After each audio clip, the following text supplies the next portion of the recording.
Una regione, 4 tappe, oltre 500 km, 6.500 metri di dislivello complessivo, 35 formazioni provenienti da tutto il mondo.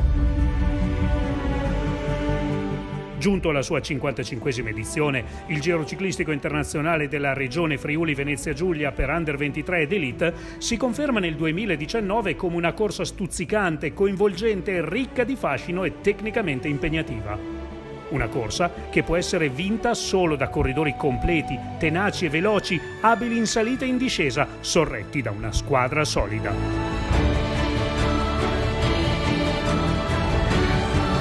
La Libertas Ceresetto Pratic Danieli, il sodalizio friulano che ha deciso l'anno scorso di rilanciare la storica corsa, pensando all'edizione del 2019, ha voluto alzare l'asticella della qualità del Giro.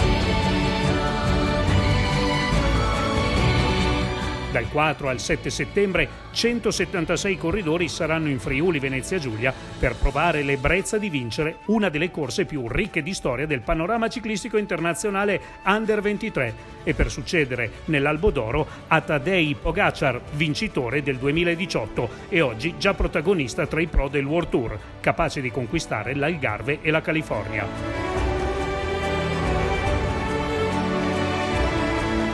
Scorrendo l'Albo d'Oro del Giro del Friuli Venezia Giulia, sin dai nomi epici di Giovanni De Franceschi, trionfatore della prima edizione nel 1962, all'indimenticabile Felice Gimondi, vincitore nel 1963, passando per i campioni del mondo Marino Basso, Claudio Corti e i fenomeni Claudio Chiappucci e Gilberto Simoni.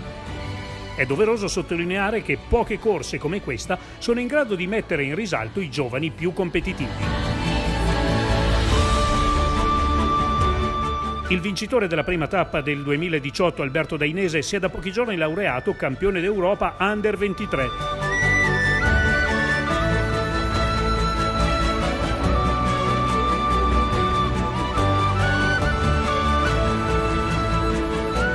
Il re del Mataiur 2018, Einer Rubio, è tra i giovani scalatori più apprezzati del panorama ciclistico mondiale, protagonista anche al Tour de l'Avenir.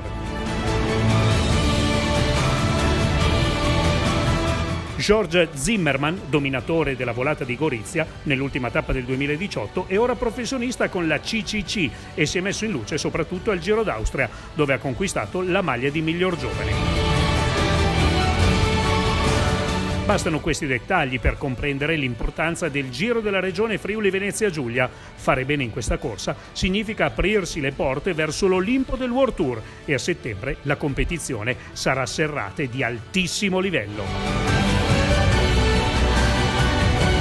Per condensare in un solo pensiero tutto quello che è il Giro della regione Friuli Venezia Giulia, è giusto parlare di spettacolo puro. Dal 4 al 7 settembre 2019, la 55esima edizione.